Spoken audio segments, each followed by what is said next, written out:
Hello from the ABA Tech Show 2019 in Chicago, Illinois. I'm Laurence Colletti. I'm Adam Music. I'm Sara Agate. I'm Doug Lavey. I'm Danielle Chirdon. And I'm Ryan Dobbs. And we're all on the road with LegalTech Network.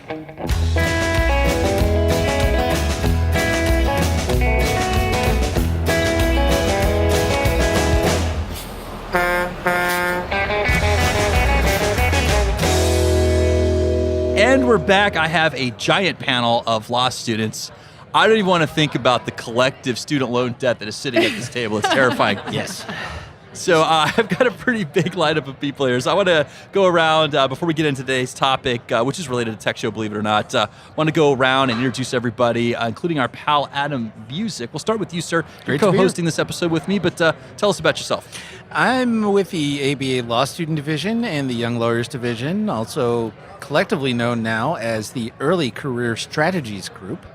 We're going to be talking about everything law students and young lawyers need to know about getting ahead in their career, passing the bar exam, and dealing with that wonderful student debt. And Sara? I'm a third-year law student at Chicago-Kent College of Law, Illinois Institute of Technology. Excellent. And Doug?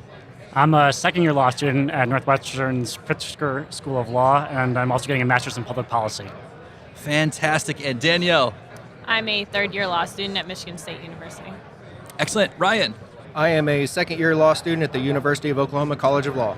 Awesome. So we have Welcome, everyone. bored to death, we've got work to death, and we've got scared to death with us today. Is that right? Which one am I? Pretty much. Yeah. I don't know. Okay.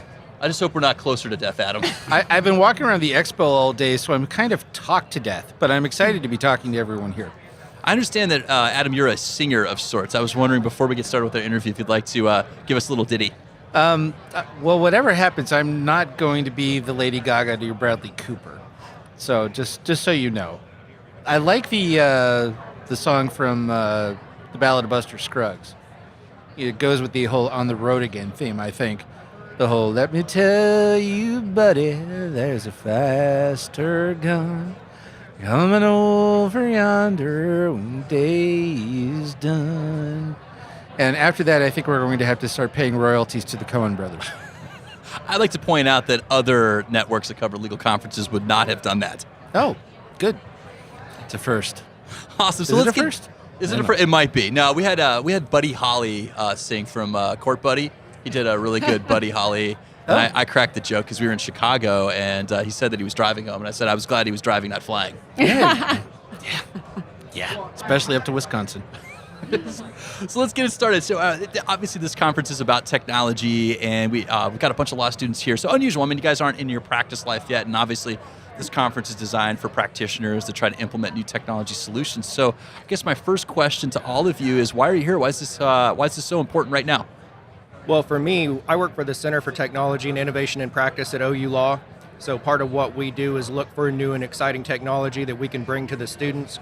We do 3 weekly lunch and learn sessions where we bring in the student groups and have different vendors come in, talk about what they do, teach them about their service, whatever app is coming up, how we can use that in practice. So we've got a lot of great vendors, a lot of people to meet here at the Tech Show. That's great. You know, one of my favorite things about Oklahoma, how does it work that you're sponsored to be here?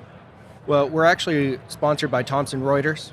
So Okay. we're going to help them by getting a student perspective on the Tech Show, what we're hoping to get from it, and how we're coming out better on the other side. It's a great plan. And who else? So this is Danielle. I'm here because at Michigan State University College of Law, there's our legal R&D program who also sponsored me to be here. And the focus is on teaching law students to not only learn the law, but also technology, focus on innovation, learning innovation skills, and learning the business of law. And as a 1L, I was introduced to the opportunity to come here, and it fundamentally changed my career. It solidified that I was going into technology, I was going into business, and it opened up the opportunities for me because of the network here. And also I learned so many things outside of the classroom that shaped my career to where I am today. It's fantastic. I've met Danielle, Laurence, our first year here with everybody, and so you know it's always great seeing the Sparties come out to Chicago. Yes, and Adam has been a great ally for law students. From my 1L year, he pushed me to start a blog, and I was able to do that through Kevin O'Keefe. and it has also helped my career as a law student. Oh, that's fantastic. All right, and Doug. Yeah, absolutely. So at Northwestern, they keep telling us that there's this radical change in the legal market coming, and we see it. We see it constantly. It's there in our everyday, how they're teaching us, but we're also hear it from the practitioners that they bring in to speak. And so being aware of that, knowing how to come in and from day one be able to be fluent in how these technologies are disrupting traditional legal practice, they tell us that that's going to be one of our best assets on our first days on the job. And that's something that we can add to our firms or to the governments or to wherever we ended up going, this knowledge of how to use it, how it's going to help us, and how it's going to make the practice of law more efficient and more effective. And Sara, and also I understand, Sara, that you were at an event earlier yesterday that is related to technology.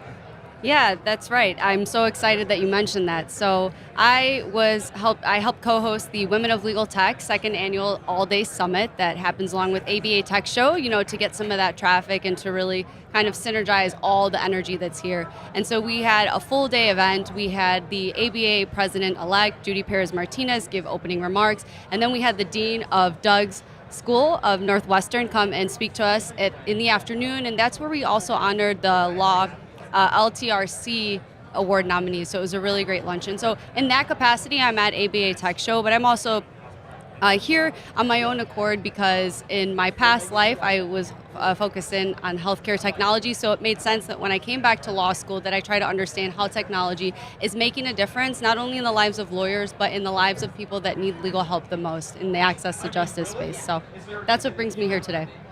Great. Well, when I was in school, and that was getting on a few years ago, I have to say my classmates were not real tech savvy. And so oftentimes I would hear from some of my classmates, it's like, well, that's why I went into law, because I don't really like technology and I'm not good at like math. And so I didn't think that was a great idea. I was doing my MBA at the same time. It's like, you're going to be handling, very expensive deals. I think you should know math. And I think you ought to know about spreadsheets and, be able to do your own analysis. I mean, how are you going to be a good attorney if you can't understand the nature of the deal? And so I'm so glad to hear that programs are really pushing kind of for a mixed disciplinary background. And so, Doug, I know that Northwestern's doing some program crossover with, I think, engineering. Is that correct? Yeah, there's a big focus, and the law school's doing some great work also with Ross Intelligence. They're really bringing in this AI focus. They're really making sure that we're equipped. And as you were saying, the first time Ross came in and did a demo, I looked around at a lot of my classmates, and their eyes were just massive. And they came to me afterwards, and they were like, we're not going to have jobs. And I said, no, there's going to be jobs. It's just how we do them is going to change. So are we going to be able to work with those engineers? Can we speak to the developers who are working behind these great technologies that we see at the exhibition hall today to tell them how we need them to operate so that we can do our job better? It's really, really critical, but it's a shift in how we're approaching legal education.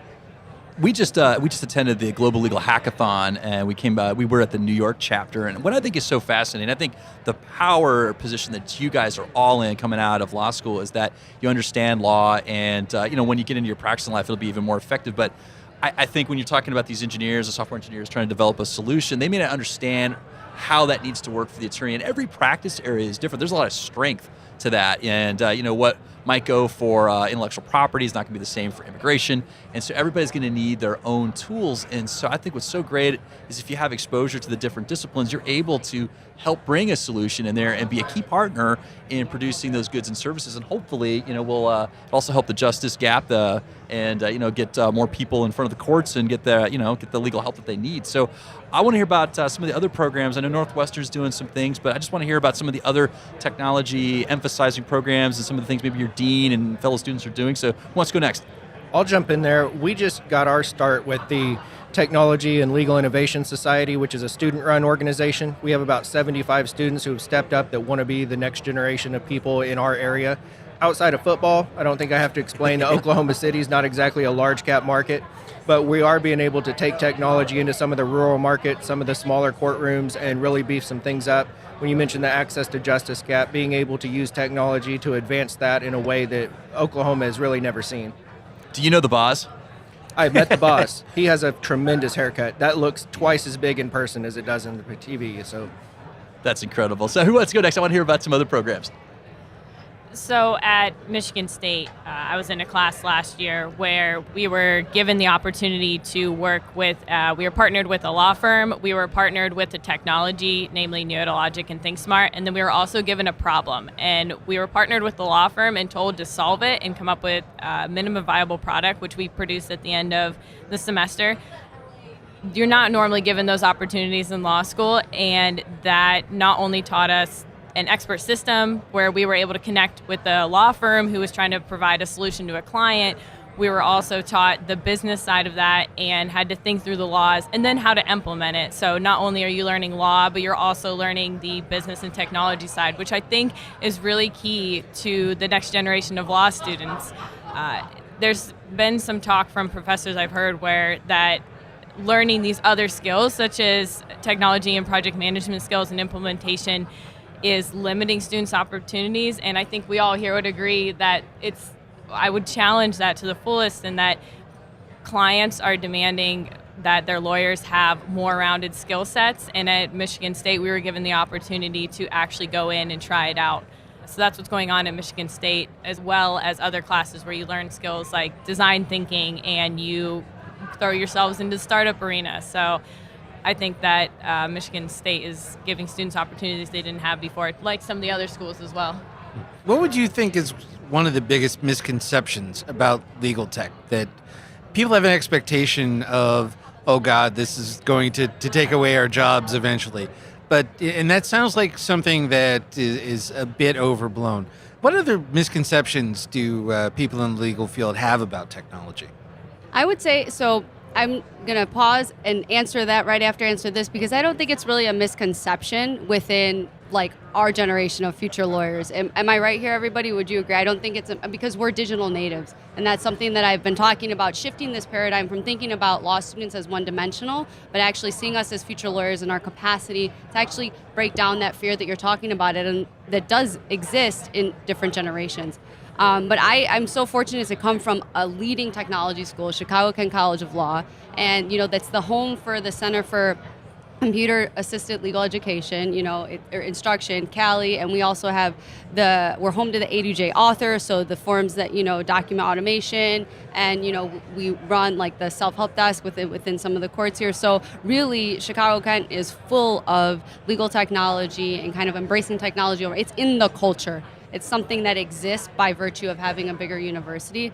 So that's really exciting. But I think the misconception is that, what we need to dismantle and how we can dismantle that better is by collaborating and by really having intergenerational conversations and breaking down this old traditional paradigm of that you have to work your way up and you just know this. And we all know here we're going to be new attorneys and we studied a little bit of law, but we have a lot to learn, but we actually can add value quicker and faster when it comes to doing things. And I think that's something that when we can show firms, government, public interest, all the sectors of law, how we can add value, then we'll affect the bottom line, not only in numbers, but by the ability to help people that need access to justice the most. So it's a really exciting time.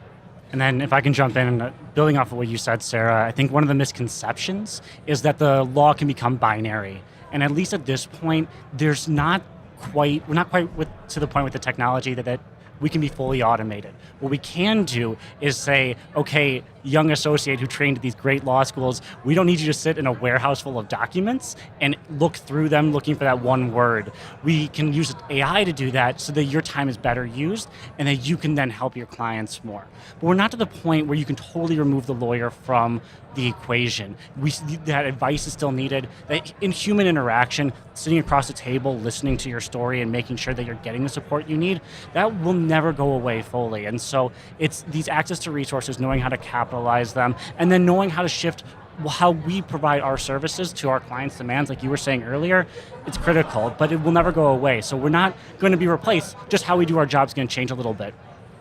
To add to another misconception, I don't think it's true that to be in the legal tech arena, you have to be a techie with a coding background. I think that there is an opportunity for incoming law students to bridge the gap between technology and the law. So you need to learn enough where you can communicate well with people who aren't lawyers and who you are working with, but you don't have to go get another degree. You just have to know enough to understand the important parts in getting a job done. So.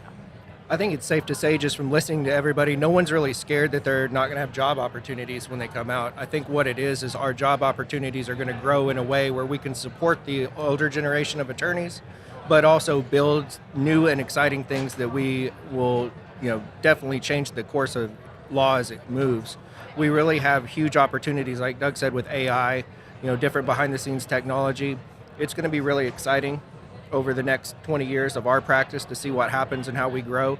But I don't think any of us are worried at this point that we're going to be out on the corners begging for change. I think there's going to be plenty of jobs and plenty of opportunity. And I think that it's important to note that at this table, we might not be worried, but that's why the importance of law school is getting on the bandwagon quicker and faster to make sure that all of our peers across the nation have access to innovative legal tech, access to justice curriculums.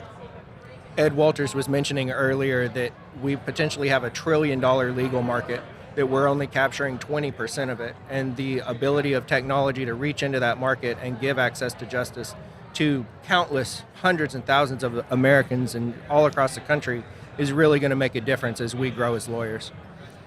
Well, we're running out of time here, but I have a last question for you. It's two parts, so a little bit of wind up here. So one of the great things about this conference, we know some of the organizers, and one of the challenges they have, and this is also one of the great things, is that they're trying to make a tech conference for lawyers that appeals to people at different technology levels. So obviously some of the more seasoned attorneys that have been in the profession a while, maybe not as tech savvy, perhaps, and they're coming here to learn some new tricks, and so they've got some beginner starter tracks, and they've got some intermediate tracks and some advanced tracks. Now, you all seem to be very tech savvy, and so my first question is, the first part of it is, what tracks are you looking forward to attending? Just give me one, and then also if you could, Doug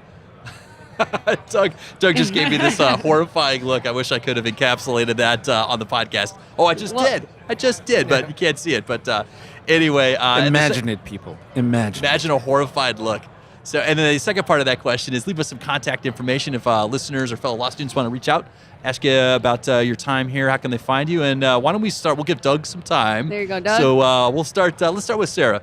Oh, all right. So I love the tracks that ABA TechShow has, but I would encourage ABA TechShow to next year have a track that's geared towards future lawyers. Actually, let's develop a track that's for law students and geared towards future lawyers, and really try to open up that inclusivity and the diversity within the legal tech space. But I'm excited for, I'm volunteering tomorrow actually, and I am really excited for I wanted to look at the schedule really quick.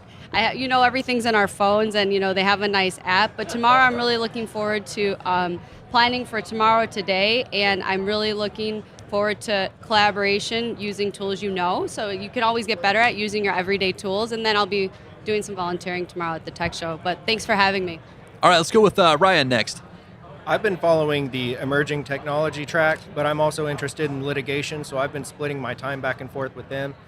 We just had a great talk about Bitcoin and blockchain. It's really nice to see that. We had artificial intelligence earlier, like I mentioned with Ed Walters. There's just so much information, it's really hard to pick just one. So I've hopped around a little bit at both, but we're really excited about being able to see some of this new and exciting stuff coming our way. Oh, let's give them our information. Go ahead. Okay. Well, you can find me at Ryan Dobbs, RyanDobbs.lawyer, and also on Twitter at Ryan Dobbs. And I'm Sara Agate. You can find me on Twitter at Sara_Agate. That's SARA_AGATE. And my Kent Law email is sagate@kentlaw.iat.edu. All right, let's go to Danielle next. So I'm looking forward to all the opportunities to learn about process automation and options for whether it's for the small firms or for the large firms, implementing new technology and better ways that they can serve their clients, specifically around contracts. And I'm also looking forward to some of the design thinking for law firms sessions. And you can find me on Twitter at Danielle Chirdon or on LinkedIn as well. And as Doug peruses his phone for options there, he reminds me of me at a sushi restaurant trying to figure out what I want to eat. So how about you, Doug? It's just so hard to choose just one track. So I really... I will have the cloud version of the California roll, please. The academic track that I've been to a couple sessions now in that, and I think that's so critical that you come to these and you can see stuff that's really cool, but if you can come away with a couple of things where you're like, oh, I can immediately start implementing this and changing it, or know more than I did when I started, that's critical to me. And if you want to get in touch with me, my NLaw email is DLAV as in Victoria, EY at nlaw.northwestern.edu. And Adam Music, we need your contact information, but I was hoping you could take us home with the song. Boy, that's an interesting one. My contact information, the best way to find me is at ABA LSD or ABA YLD on Twitter. I'll be running the show behind those two accounts. I'm also at Music Adam T on Twitter. You can find me on LinkedIn and all of the famous streaming services. Apparently, with whatever song. If you get any requests, any like tech-related songs, like Tech-related songs. Yeah, well, I I mean, Fleetwood Mac's playing tomorrow night. Oh, Fleetwood Mac. So I don't know boy. if at the United Center. I'm going that. Stevie that. Nicks. What about She Blinded Me with Science, Adam? Okay, it's go, poetry in motion. It's poetry in motion when she turned her eyes to me, as deep as any ocean, as sweet as any harmony. She blinded me with tech show. Everyone, she blinded me with tech show. All right, there we go. Thank you very much. All right. Well, Next year on Legal Talk Network Karaoke, we will be doing the entirety of A Star Is Born. I will again not be doing Lady Gaga. All right, well, we've reached into the road for today's show. I want to thank our guests for joining us and also our listeners for tuning in. If you like what you heard, please subscribe, rate, and review us on Apple Podcasts, Google Podcasts, or your favorite podcasting app. We'll see you next time for another episode of On the Road with Legal Talk Network. See ya. Thank you, guys. Great job, everybody. If you'd like more information about what you've heard today, please visit LegalTalkNetwork.com. Subscribe via iTunes and RSS. Find us on Twitter and Facebook, or download our free Legal Talk Network app in Google Play and iTunes. The views expressed by the participants of this program are their own and do not represent the views of, nor are they endorsed by, Legal Talk Network, its officers, directors, employees, agents, representatives, shareholders, and subsidiaries. None of the content should be considered legal advice. As always, consult a lawyer.